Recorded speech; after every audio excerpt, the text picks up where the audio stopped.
Halo semuanya, masih dengan Eka di sini, dan kali ini dan mungkin beberapa video berikutnya saya akan melanjutkan sedikit tentang Django, yaitu jadi kemarin kan kita sudah belajar bagaimana membuat sebuah aplikasi sederhana dengan Django ya. Nah, dan biar nggak tanggung, saya akan lanjutkan tutorial tersebut dengan bagaimana caranya sekarang kita itu mendeploy-nya, ya kan? Bagaimana cara kita mendeploy aplikasi yang sudah kita buat ke server beneran gitu loh, nggak cuma di localhost saja. Jadi percuma kan kita bisa bikin aplikasi di lokal, ya semua orang bisa, tapi kita nggak bisa deploy ya sama aja kan. Nah, maka dari itu di video kali ini saya ingin mempersiapkan teman-teman itu supaya mengerti bagaimana konsep nanti kita mendeploy Django ke server nyata gitu loh. Jadi teman-teman pasti tahu kan, jadi kemarin kita di development kita tahu ya gimana caranya menggunakan static file di development. Terus gimana caranya kita mendeploy-nya ke server? Apakah sama seperti itu atau gimana? Itulah yang ingin saya jawab di video kali ini.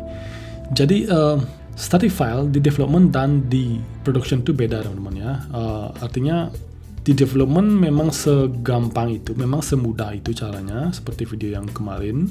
Tapi untuk production itu sedikit perlu persiapan dan juga setup sendiri gitu loh. Jadi saya sudah menyiapkan sedikit ilustrasi seperti ini.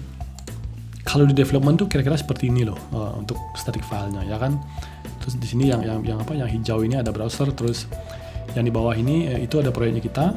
Ketika kita jalankan server lokalnya kita, terus si browser itu merequest static file, maka itu akan dilayani sama Django gitu loh. Artinya file JavaScript, CSS, image-nya kita itu semua dilayani sama Django, di-serve sama Django. Namun sedangkan si Django ini sebenarnya bukan dibuat untuk static file teman-teman ya. Jadi tidak efisien untuk melayani static file gitu loh. Makanya di production setup-nya akan sedikit berbeda. Untuk di production sendiri itu banyak cara untuk mendeploy-nya, banyak cara setup-nya. Kita kan bisa aja deploy ke VPS server, kita bisa deploy misalkan ke Heroku atau deploy ke Google Cloud Compute Engine atau App Engine misalkan seperti itu kan. Itu kan setiap platform itu dia tuh punya kelebihan dan kurang masing-masing gitu loh. Untuk setiap platform tersebut kita juga perlu setupnya secara berbeda gitu. Nah, untuk kali ini saya akan menjelaskan dua strategi umum.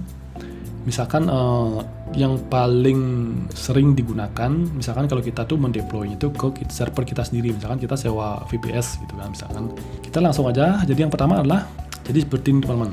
Jadi misalkan yang kotak putih di bawah ini adalah si web hostingnya kita, VPS-nya kita.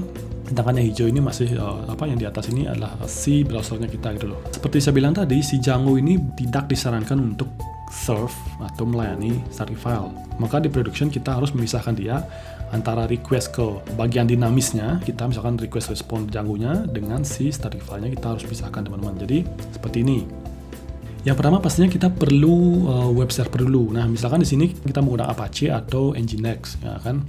Nanti kita perlu mengkonfigurasi si web servernya kita tuh. Ketika ada requestnya ke static, maka kita arahkan dia ke folder static filenya kita. Ketika selain static, maka kita arahkan dia ke Django-nya kita, gitu loh.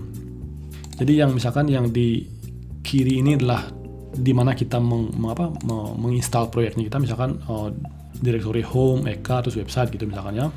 Untuk static file sendiri kita pisahkan dia, kita buatkan dia direktori khusus di luar proyeknya kita, misalkan kita tempatkan dia di home Eka static file seperti ini misalkan ya.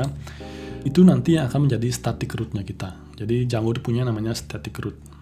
Dengan memisahkan seperti itu dan juga dengan setup kita di web servernya kita, maka Django tidak perlu lagi melayani atau serving static file, teman-teman. Dengan begitu Django hanya akan melayani request-request yang dinamis, request response biasa gitu.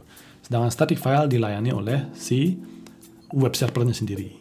Jadi dengan seperti itu si Django akan lebih efisien, dan begitu juga si static file-nya kita akan di-load lebih cepat ya, karena tidak perlu melewati si Django-nya teman-teman.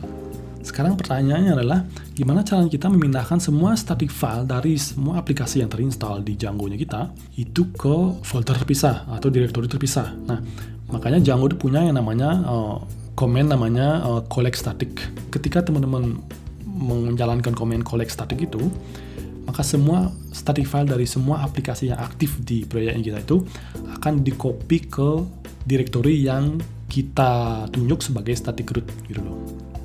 Mungkin juga nanti akan saya demokan di beberapa video berikutnya untuk setup seperti ini ya. Nah, setup yang kedua adalah seperti ini. Kalau di yang pertama itu kita taruh si static file itu di satu server yang sama, cuman dia beda directory. Sedangkan yang ini, yang kiri ini adalah di mana kita server hostingnya kita. Sedangkan yang kanan ini adalah kita menggunakan layanan cloud storage pihak ketiga. Misalkan kita pakai Amazon S3 atau Google Storage atau yang lainnya. Jadi semua static file-nya kita taruh di sana, sedangkan servernya kita hanya menghandle si Django-nya aja gitu loh. Ini lebih baik lagi dan mungkin setup seperti ini lebih umum ya sekarang ya. Karena dengan kita menaruh static file-nya kita itu di layanan berbeda, storage berbeda, apalagi disertai dengan CDN, itu dijamin static file itu akan di-load dengan sangat cepat dibandingkan kalau kita hosting sendiri, teman-teman. Dan juga karena kita taruh mereka terpisah, kita juga bisa setup domain sendiri-sendiri gitu loh. Misalkan Django-nya kita, server Django-nya kita taruh misalkan di domain.com, sedangkan semua static file-nya kita bisa taruh di static.domain.com gitu. Jadi setup seperti ini itu akan sangat baik sekali kalau misalkan website teman-teman sudah mulai berkembang, mulai besar, mulai banyak pengguna, misalkan ya perlulah kita berpikir bagaimana aplikasinya kita lebih scalable gitu ya, dengan memisahkan bagian-bagiannya seperti ini. Jadi di Django itu kita bisa mengatur static file-nya itu kita pakai storage apa. Misalkan apa kita storage lokal, atau kita juga bisa nanti setting dia tuh ke S3, atau dia bisa setting kita bisa setting dia ke Google Cloud. Nah, jadi ketika kita menjalankan manage.py collect static, ya secara otomatis si Django akan mentransfer semua file staticnya kita ke sana gitu loh. Misalkan di sini kita setting ke S3 ya, ketika saya jalankan collect static, maka filenya akan diupload ke S3 ke Django sama Django gitu. Sebenarnya tergantung keperluan sih ya. Kalau misalkan teman-teman baru membuat website, jadi seperti yang pertama ini sudah sangat baik sekali gitu loh. Yang penting traffic statiknya itu dipisahkan. Dan kalau misalkan sudah berkembang website teman-teman, silahkan pakai yang lebih advance seperti ini. Misalkan pakai CDN, pakai cloud hosting lainnya gitu, seperti itu. Dan mungkin kalau teman-teman pengen, nanti juga saya bisa buatkan untuk video yang bagian ini. Jadi kita coba nanti setup Django itu dengan CDN seperti itu. Kalau teman-teman menarik, silahkan komen di bawah. Niscaya akan saya buatkan tutorialnya. Oke? Jadi kita coba aja buka websitenya GitHub seperti ini. Kita coba lihat source-nya, gimana caranya dia tuh menghandle static file. Nah kan? Jadi ini adalah domain utamanya mereka, yaitu si github.com.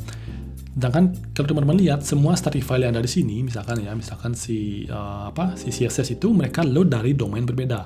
Misalkan github.githubassets.com, asset framework bla bla. Oke, jadi dengan hanya melihat seperti ini saja, antara domain utama sama domain static file mereka tuh bisa dipastikan si GitHub ini menggunakan cara kita yang kedua ini, deploy yang kedua ini. Jadi mereka tuh menaruh semua static file mereka tuh di cloud storage, misalkan melalui CDN juga gitu. Dengan begitu pastinya lebih efisien dan lebih cepat, teman-teman. Sekarang kita akan coba cek si manage.py collect static ini ya. Saya akan tunjukkan gimana caranya dia bekerja gitu loh. Kita buka si proyeknya kita close matikan servernya. Jadi kita coba jalankan si collect static itu. Jadi dia tuh memberikan peringatan command ini akan mengoverride, atau artinya menghapus semua file yang ada dan akan mengisinya dengan yang baru. Apakah yakin? Bilang aja yes gitu kan. Yes. Nah, dia error. You are using static file without set the static root. Artinya kita lihat setting ya, kita memang kita sudah punya static URL kan, tapi kita belum men-setting static root, di mana nanti Django akan mengumpulkan semua static filenya itu di satu folder. Jadi kita perlu menambahkan si static root dulu, teman-teman ya. Jadi tambahkan aja static root. Nah, sekarang kita mau taruh di mana gitu kan? Ya misalkan kalau kayak tadi di production misalkan ya, yang pertama ini kita cuma perlu menambahkan ini aja. Itu untuk production ya. Kalau untuk lokal ya kita misalkan kita di website, misalkan kita taruh aja di di dalam website kita gitu loh. Misalkan kita pakai aja yang ini karena dia sudah punya base dir. Kita ganti ininya, terus kita ganti filenya itu ke directory yang ingin kita arahkan, misalkan static gitu aja. Jadi nanti kalau kita jalankan si collect static, maka semua static file dari aplikasi-aplikasi yang aktif ini, semua ini aplikasi yang semua aplikasi yang aktif di sini, kalau dia punya static file, maka akan di-copy ke website static file. Gitu loh. Kita coba aja. Oke. Clear dulu, terus kita coba. Nah, ya kan? 131 static file copy to sini. Jadi teman-teman bisa lihat sekarang ada folder baru namanya static file, ya kan? Ada admin, ada to-do. Ya, to-do ya adalah static file dari to-do-nya kita, di mana cuman ada cuman ada static file kita, cuman ada CSS. Sedangkan admin punya banyak, dia punya JavaScript, image, font, CSS dan lainnya, gitu loh. Nah, setelah ini kita akan mulai mempersiapkan database-nya. Itu bagaimana kita mengkoneksikan si Django dengan database nyata itu nanti di server. Itu gimana caranya, gimana strateginya itu kita akan bahas di video selanjutnya. Nah, setelah nanti kita paham bagaimana caranya static file itu bekerja di server, bagaimana nanti database-nya kita itu di server seperti apa, itu baru nanti kita akan deploy, oke? Dan untuk demo deploy-nya mungkin saya akan buatkan gak cuman saat deploy di server VPS biasa aja. Kita akan coba deploy di Heroku. Nanti juga akan saya demokan gimana kita bisa deploy di Google App Engine. Dan jadi beberapa video ke depan ini akan menarik sekali karena kita sudah menginjak ke gak cuman development lokal aja tapi bagaimana men-setup Django itu sudah siap ke production gitu loh.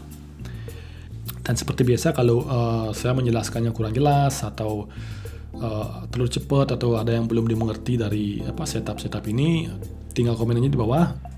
Dengan senang hati saya akan bantu. Jadi sampai jumpa di setup database di video berikutnya.